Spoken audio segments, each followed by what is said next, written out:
है। गाड़ी उठाई, गाड़ी लेकर चले, पहिए के नीचे कितने जीव मारे गए। खेत में स्प्रे किया, असंख्य जीवों को मार डाला। साफ सफाई में कितने जीव मार डाले। आखिर पाप तो पाप है। ध्यान देना, जीव हिंसा तो जीव हिंसा है, चाहे कैसे भी हो। 5 यज्ञ रोज करो, ज्यादा खर्चो नहीं आवेगा। 5 यज्ञ रोज करो। पहला यज्ञ, सर्वप्रथम जब भोजन बने, प्रसादी घर में बने, तो पहली रोटी जैसे ही बने तो पहली रोटी गाय माता के लिए गोग्रास के रूप में निकाल दो। आपका एक यज्ञ हो गया। क्या पैसे लगे इसमें? पहली रोटी गाय माता के लिए गोग्रास के रूप में निकालना प्रारंभ करो, आपका एक यज्ञ हो जाएगा। दूसरी रोटी बनी, उसमें से निवाला लो। घर में घी है तो मिलाओ, शक्कर है तो मिलाओ, और जिस अग्नि ने भोजन को पकाया है उन अग्नि नारायण भगवान को जिमाओ। आपके 2 यज्ञ हो गए। क्या पैसे लगे? पहली रोटी गाय माता के नाम गोग्रास के रूप में निकालो। और मुझे तो बड़ी प्रसन्नता होती है, ऐसे ऐसे गांव भी है जहां संतों की सानिध्यता है साहब, तो गाड़ी चलती है। गाड़ी बैपुर, हमारी गौशाला बैपुर, गाड़ी चलती है और 2-2 रोटी हर घर से गोग्रास के रूप में निकलती है और गाय माता की सेवा में लगती है। घर में गाय माता है तो वहां सेवा करो, नहीं तो गौशाला में गोग्रास के रूप में सेवा करवाओ। पहली रोटी गाय माता के लिए। दूसरा निवाला अग्नि नारायण को जिमाओ। कोई अतिथि आ जावे, संत आ जावे, अभ्यागत आ जावे, उसको भूखे को भोजन करवा दो। भूखे के पेट में अन्न डालना भी यज्ञ से कम नहीं है। और अंतिम रोटी जो बचे वो कुत्ते के लिए निकालो, क्योंकि वो भी हमारी घर की रक्षा करता है। ये यज्ञ प्रारंभ करो। कई नदी में गए, थोड़ा सा आटा ले जाओ, मछलियों के लिए वो आटा डालो, मछली को भोजन दो। नदी के किनारे तट पर हम देखते हैं बेचारे लेकर व्यवस्था बैठे रहते हैं। हमें ये लगता है कि नहीं साहब ये हमको ठगते हैं। नहीं, मैं निवेदन करूं, 10 रुपए का पैकेट आता, कोई ज्यादा नहीं, लेकर मछलियों को डालो, एक यज्ञ हो जाएगा। कई चींटियों का बिल बना हो, आटा ले जाओ घर से और थोड़ा थोड़ा आटा उस बिल के आसपास डाल दो, आपका यज्ञ हो जाएगा। ध्यान देना, जीवन में पाप रोज कर रहे हैं तो प्रायश्चित भी रोज करना पड़ेगा। अरे भूख रोज लग रही है तो भोजन रोज कर रहे हैं, तो पाप रोज कर रहे हैं तो प्रायश्चित क्यों नहीं? ये पाप अगर इकट्ठे हो गए, ज्यादा बन गए, तो फिर ऑपरेशन की नौबत आती है।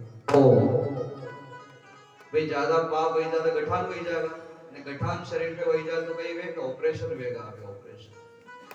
ऑपरेशन कटे हुए बोले 99,000 योजन की दूरी पर 28 प्रकार के नरक बने हुए हैं। मशीना वटे लागी, ऑपरेशन वटे वेगा, तो वहां जाने की नौबत ही नहीं आवे। हरे नाम हरे कृष्ण शिव नाम एक बार जिसके कान में पड़ जावे, फिर वो नरक जाने का अधिकारी नहीं है। ध्यान देना, जिसके जिह्वा के अग्रभाग में भगवान का नाम आ जावे, हरे नाम हरे कृष्ण, एक बार जिह्वा के अग्रभाग में बाबा भोले का नाम उच्चारित हो जावे, फिर वो नरक में नहीं जाता। जान अनजान में जो पाप करते हैं, 5 यज्ञ रोज करो, प्रायश्चित रोज कर लिया करो। अजामिल जी महाराज की कथा हम सब जानते हैं, मैं ज्यादा विस्तार में नहीं जाऊंगा क्योंकि 10वें स्कंद तक हमें पहुंचना है। हम सब जानते हैं अजामिल जी महाराज की कथा। बड़े विद्वान थे, बड़े पढ़े लिखे, बड़े पुराणों के ज्ञाता। अजामिल जी महाराज जिनका नाम चलता था क्षेत्र में, अजामिल जी महाराज। जरा सा कुसंग लगा, एक क्षण का सत्संग जीवन को तार सकता है और एक क्षण का कुसंग जीवन को डुबो सकता है। अजामिल जी महाराज का प्रारंभिक जीवन देखो, बड़े विद्वान है, शास्त्रों के ज्ञाता है। एक स्त्री को जंगल में, एक गणिका को जंगल में किसी के साथ में देख लिया, आंखों के द्वारा काम प्रवेश कर गया और मन में काम प्रवेश किया और गाड़ी लाइन से उतर गई, गाड़ी पटरी से उतर गई। गणिका के सामने प्रस्ताव रखा, गणिका को लाकर अपने घर में बिठाया है। धर्म की पत्नी को घर से अजामिल जी महाराज ने निकाला। गणिका को घर में बिठाया। गाड़ी चलते चलते पटरी से उतर गई। भगवान को बड़ी चिंता हुई। संत महात्माओं को भगवान ने प्रेरणा करी, और ये संत महात्मा भगवान के पार्षद हैं। संत महात्माओं को प्रेरणा करी। 40-50 संतों की मूर्ति आज अजामिल को समझाने गई, जो कभी विख्यात थे। अजामिल जी महाराज आज गणिका को बिठाया, कुसंग मिला, आज कुख्यात हो गए। ध्यान देना, विख्यात थे वो कुख्यात हो गए। धन कमाने की चाह बड़ी। गणिका ने कहा धन लाते रहो, धन लाते रहो, धन लाते रहो। पंचांग पोथी शास्त्र बांधकर ताक पर डाल दिए। ज्यादा धन कैसे लाऊं, चोरी का मार्ग पकड़ा है। काले कपड़े पहनकर यूं निकले कन्नौज के आसपास। 5 बजे के बाद में कोई दरवाजे नहीं खोले। कर्फ्यू लग जावे 5 बजे के बाद में। डाकू अजामिल, डाकू अजामिल, डाकू अजामिल। जरा सा कुसंग आज जीवन बिगाड़ने जा रहा है। कन्नौज के आसपास कोई 5 बजे के बाद में भटकता नहीं है। डाकू अजामिल, डाकू अजामिल, डाकू अजामिल। भगवान ने संतों को प्रेरणा करी और संत युक्ति देने के लिए पधारे। 40-50 संत पधारे, और जिस समय संतों का पधारना हुआ उस समय घर में डाकू अजामिल नहीं है। रात्रि का समय हो रहा है। सीताराम राधे श्याम करते करते संतों की टोली भगवान का भजन करते करते जा रही थी। कन्नौज के पास में गई और शाम हो गई। संतों ने विचार किया रात का समय है, कहां चलेंगे। इसी गांव में रात्रि निकाल लेते हैं, सवेरा होगा अपने रास्ते चलेंगे। और हर गांव में कोई न कोई भगत तो मिल ही जाता है, संत सेवा करने वाला। चौराहे पर जाकर पूछा, दादा इस गांव में कोई भगत है? हम 40-50 मूर्ति है, 4 और रात निकाल लेंगे और सवेरे अपना रास्ता पकड़ लेंगे। भोजन प्रसादी की व्यवस्था हो जाएगी तो ठीक, नहीं तो हम रात्रि निकाल कर सवेरे रास्ता पकड़ लेंगे। संत महात्माओं से मजाक करने वालों की कमी नहीं है। चौराहे पर बैठे एक व्यक्ति ने मजाक कर ली, बोले महाराज आए बड़े बनठन के, अशा भगत पे मेलांगा की याद रखोगा। उसने कहा महाराज हमारे गांव में तो एक ही भगत है, अजामिल जी महाराज। सीधे सीधे बाजार में चले जाना, अंत में उनकी हवेली मिलेगी। इतनी सेवा करेंगे आपकी, भोजन ने प्रसादी ने शव ने, भगवान कृपा करेगा तो दक्षिणा भी अंडे अंडे दे देगा। दक्षिणा देवा में भी देर ही करेगा। संतों से मजाक करी, ध्यान देना। और ये 40-50 संत आज डाकू अजामिल के घर के सामने पधार गए। जाकर कुंडी खटखटाई है, भक्त अजामिल, भक्त अजामिल, भक्त अजामिल।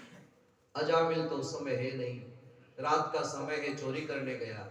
ये तो घर में गणिका थी। दरवाजा खोला, कौन? सामने नजर पड़ी तो 40-50 संतों की मूर्तियां खड़ी है। हाथ जोड़कर कहने लगी महाराज कैसे पधारना होता। बेटी भक्त अजामिल कहाँ है, बुलाओ ने। इतनी बात इस गणिका ने सुनी, आंखों में आंसू आ गए। महाराज किसी ने आपसे मजाक कर लिए, महाराज किसी ने आपसे मजाक कर लिए। महाराज मेरा पति कोई भक्त नहीं है, मेरा पति तो डाकू अजामिल है। 2-4-5 महात्माओं ने सुना तो पग यूं धुजे, बाप रे डाकू अजामिल के घर आ गए। ये तो भला हो महाराज कि आज वो घर में नहीं है। महामंडलेश्वर ने मंडली के संचालक ने कहा देवी क्षमा करना, हमें गलती से आ गए आपके घर। हमें तो ये लगा कोई भक्त है, 4 को रात निकल जाएगी, सवेरे अपना रास्ता पकड़ लेंगे। क्षमा करना बेटी हमें। 40-50 संत यहाँ से पलटे मुड़कर चले हैं। गणिका का भाव पिघल गया। इसने विचार किया इस जन्म में तो ऐसा कोई पुण्य नहीं है। एक संत के दर्शन दुर्लभता से होते हैं और 40-50 मूर्तियां मेरे घर दर्शन देने आ गई। इसका मतलब यह है इस जन्म में तो मैंने कोई पुण्य नहीं किया, शरीर को बेचा है, लेकिन हो सकता है मेरे पूर्व जन्म का कोई पुण्य आज उदय हो गया।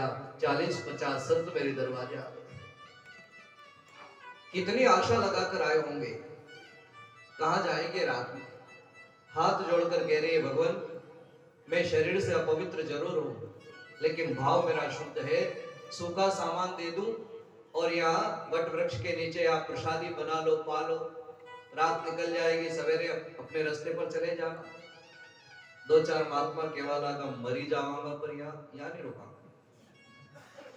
ये तो भला हो भगवान का कि इस समय डाकू अजामिल नहीं, हम यहाँ नहीं रुकेंगे। देवी मंडली के संचालक ने कहा रुक क्यों नहीं जाते जब इतना आग्रह कर रही है।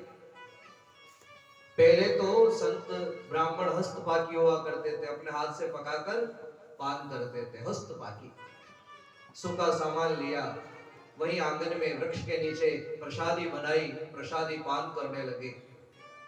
जैसे ही प्रसादी मुंह में रखी, मन में भाव आया संतों के, आज इस बेटी के अन्न से हमारा उदर भरेगा, आज इस बेटी के इस अन्न से हमारा पेट भरने जा रहा है। और इसके जीवन में इसका पति इतना बड़ा डाकू, लाइन पलट गई, कोई न कोई युक्ति देनी पड़ेगी, इसका कहां कर्जा उतारे। भोजन की शादी हो गई, सभी भजन करने में लग गए।